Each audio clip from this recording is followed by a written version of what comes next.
Today we look at the 5 camps of abortion belief and the history of abortion since 1500 before Christ, and how abortion went from not mentioned at all in the United States to illegal in the United States. And that is next.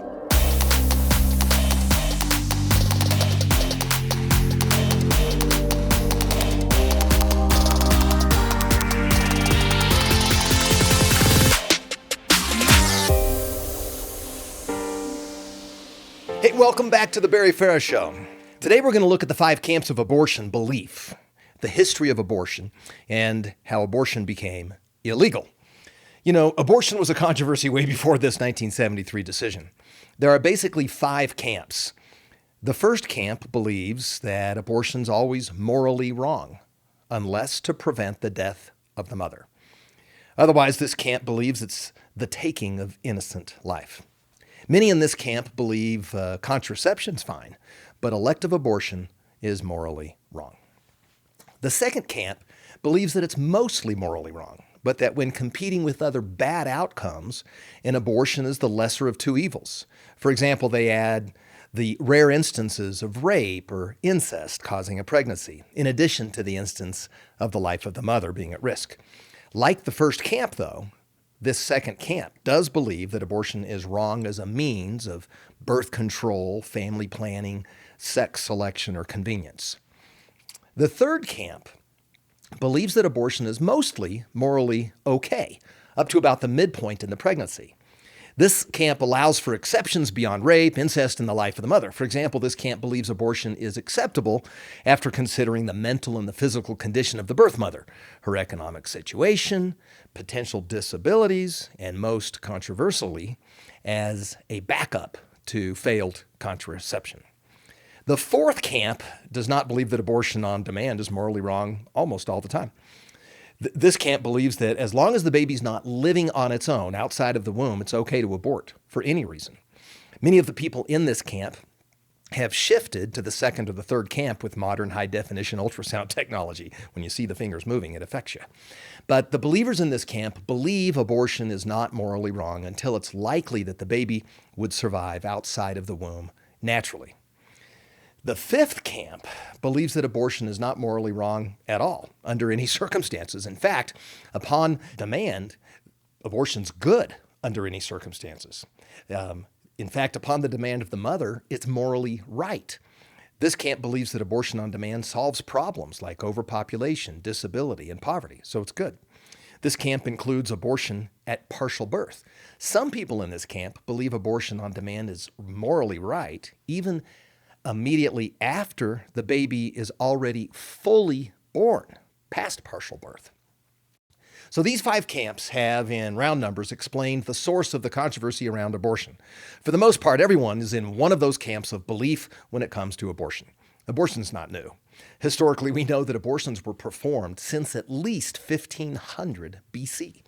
They induced the abortion in a variety of ways, with herbs, lying on a coconut shell, tightening the girdle, strenuous physical activity, all kinds of things. Asia used a type of massage and an herbal mix to induce abortion.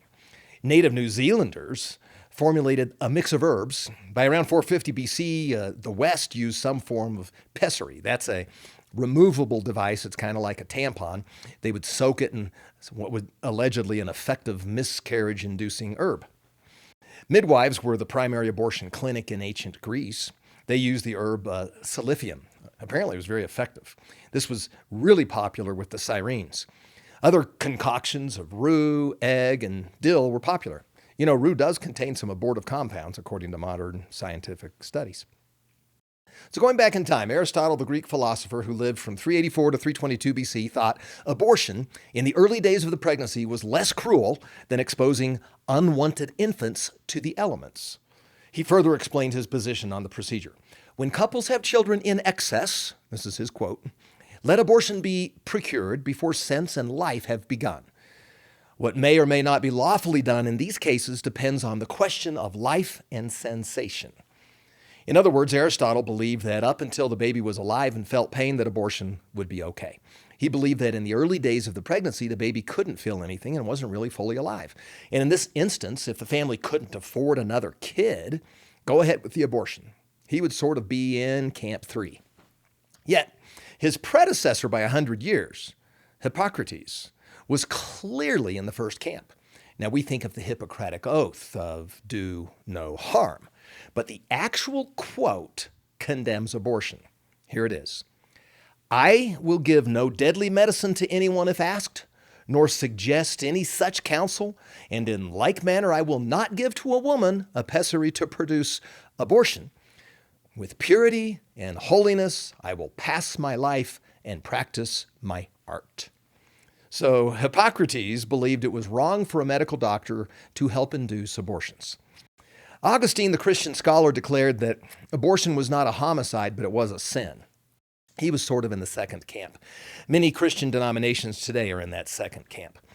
But the man whose namesake the Lutheran Church was established, Martin Luther, said, and this is his quote, "The God who declares that we are to be fruitful and multiply regards it as a great evil when human beings destroy their offspring." He also condemned the practice where women would apparently jump on another pregnant woman's belly to induce an abortion. Apparently those Germans didn't know about the herbs used years before by the Syrenes. John Calvin was clearly in the first camp. He wrote in his commentary the following: "The unborn, though enclosed in the womb of his mother, is already a human being, and it's almost monstrous of a crime to rob it of life which it has not yet begun to enjoy." Now, he was on pretty solid footing. The Old Testament laid out two arguments against abortion. The first argument against abortion in the Old Testament was that life was from God. He created the life in the womb and uniquely and in his image. The second was property. This argument was a bit complicated, but it acknowledged that accidents happen. So if someone accidentally injured a woman while she was pregnant and that caused a miscarriage, that person would be required to pay a fine to help cover the cost and the grief of the miscarriage. You don't grieve for an it, you grieve for a person. So in the early centuries AD, most of the West allowed for abortion before quickening. Now, quickening is roughly defined as the first time the mother can feel the cute little baby kick. So this belief was that the life was not formed until somewhere between 14 and 26 weeks into the pregnancy. The concept here was that God might have set things in motion to form some of the physical aspects of the fetus, but the fetus was not a living, breathing life with a soul until about midterm, or about 18 to 20 weeks on average. So, even to people of faith, until really about the 1800s, it was not a moral problem to destroy the fetus for the Westerners up to the quickening. Before the quickening, the fetus was not considered a life yet. Science had not yet proven that after the egg attaches to the uterus, some cells become the placenta while others become the embryo. They had no idea that the heart begins beating during week 5. They didn't know that the brain, spinal cord, and other organs are beginning to form at the same time. They had no idea that a high visibility picture at week 8 shows a small but fully formed fetus. They had no idea that the fetus was growing and developing on its own in a protective womb. So abortion, up to the time of quickening, was viewed as no greater ethical problem up through the 1800s than just some form of surgery. Now, at this time, England was actually much more strict than the U.S. In England, up until 1803, abortion was defined as a crime after quickening. So they had that same concept of quickening. And you could get the death penalty for having an abortion past midterm. Before then, it was allowed. In 1837, English law abolished both the significance of quickening, weakened the definition, and the death penalty for abortion was out the window. By the 1920s, English law added an exception for preserving the life of the mother. And in 1938, England expanded the life of the mother to include potential mental anguish. And this really broadened things. It came from a rape case of a poor little 14-year-old girl. So the judge argued that the continuance of the pregnancy could cause the mother to be a physical or mental wreck. Those were his words. And as such, the jury can expand and broaden the definition of preserving the life of the mother. Now, back in America, abortion was common in colonial times. So before we were a country, they used black root and cedar root, as well as other methods. In the British colonies in the U.S., abortions were legal if they were performed before quickening. That was the time frame when they thought life started. They were illegal in Spanish and Portuguese colonies pretty much all the time.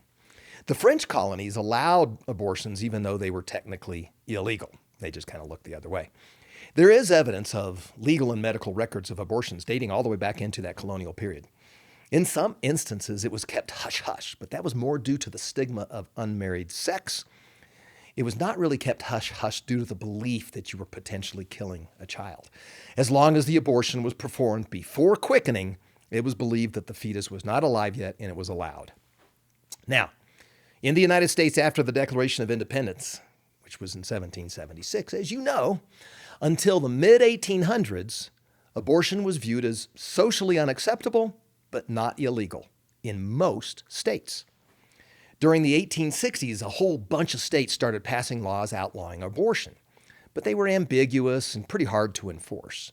After 1860, stronger laws against abortion were passed, and these laws were more vigorously enforced. As a result, many women began utilizing underground abortion services. They were all over the place, lots of midwives. While England was liberalizing their abortion laws, the United States was going in the opposite direction in those 1800s. Theories abound on why that's the case, but the most likely answer to the question why is the impact of two famous preachers who crisscrossed the country and the campaign of the Catholic Church.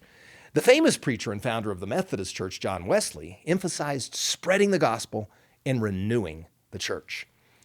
Abortion itself wasn't a big public issue for him. However, he opposed slavery, and he made a detailed case for the government to put a stop to it. He systematically and methodically, like he always did, he was methodical, Methodist, made an argument for the sacredness of human life. He communicated how all people are created by God and they all have equal value. Now, Wesley died in 1791, just after we became a country and had our Constitution ratified. But he made a powerful point that had an impact on the state legislators later. He argued against the libertarian notion that morals cannot be implemented at all through government. He largely agreed that matters of the soul should be left to preachers and the free choice of people, but Wesley made the case that it does help the nation to have some government guardrails to protect the innocent. And he argued that slaves were innocent and they needed protecting. This argument, along with Charles Finney, set the Catholics up for their concerted campaign to make a moral equivalency argument between abortion and slavery. They were both significant human rights violations. So Charles Finney comes along, and he was born a year after Wesley died, so he kind of carries you through the 1800s. He was another real famous revival preacher that made his way across the United States. He died in 1875. Like many Protestants, he was a staunch opponent of slavery.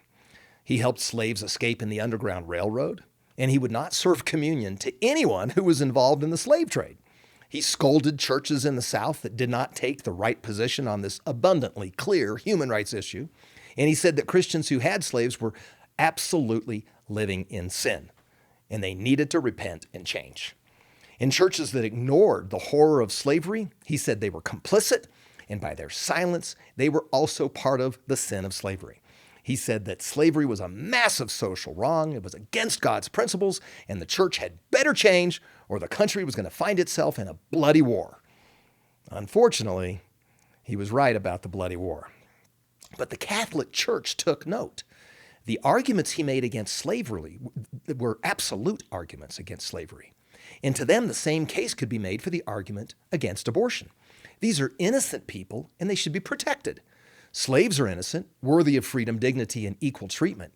The lives of the unborn are the most innocent of all. They also deserve legal protection. So in the mid-1800s, the Catholics led the charge to make those abortion laws that were kind of opaque more explicit. An interesting partner for the Catholics in the mid-1800s was the medical profession. It appears that they just wanted the midwives out of the business, that the doctors wanted control, and they made the case that abortions were unsafe unless they were conducting them. Never mind that these midwives had done it for years. The Catholic Church allowed for this questionable partner to come along board because it added heft. But the Catholic Church really, they're the ones that built the logical and the spiritual case for life. Now, their logical case kind of went like this. The fetus cannot be understood to be a part of the mother's body in the same way of another organ or tissue. The womb creates an environment for the fetus to grow and develop. And when it comes out, it's either a boy or a girl. The mom has no male genitalia. She doesn't have any of that to give. Therefore, the developing baby cannot be part of her body. The womb in her body is a protective place where both the sperm and the egg combine and develop. Now, they didn't know empirically like we do that when the sperm penetrates the egg, that the surface of the egg changes so that no other sperm can enter. And I don't think they knew scientifically like we do that at that moment of fertilization, the baby's genetic makeup is totally complete, including whether it's a boy or girl. But they made a pretty compelling logical case. Now, their spiritual case started with thou shalt not murder. The Bible defines murder as a killing for convenience. In other words, all killings that are not in self-defense or in a justified war. Taking the life of innocent beings qualifies. They continued their argument with Genesis 1:27, where God said, let us make both male and female in our image. And they noted that it's the only special creation event where God identifies himself as us. In other words, all the other creation events are important, but this is the one where we, the Trinity, engage in creating people. It's special. And it always results in a boy or a girl created in God's image. They continued with Psalm 139, where we're told that God fashions each child together in the womb. And in Jeremiah, where we find that God actually knows us before we're born. And that makes sense since God's all-knowing. And that validates that there's someone to know. It's a person. Then the Catholic Church demonstrated in many places in Scripture where God is against the shedding of innocent blood. And that since God's the giver of life, we should not intervene, especially with the innocent. The campaign by the Catholic Church was a very effective campaign. And by 1910, abortion was illegal in all of the USA, with only one exception, to save the life of the mother. But there was a counterforce developing. This is how abortions became illegal in the first place. But next time we're going to look at how the stage was set for abortion to become legal in the whole United States by 1973. Until then, to your freedom. Hi, I'm David Farah. Thank you for listening to my dad's podcast, The Barry Farah Show, Culture Shift. Click subscribe now to be sure you don't miss an episode. Share this podcast with your friends on social media and give The Barry Farah Show your 5-star rating. See you next time.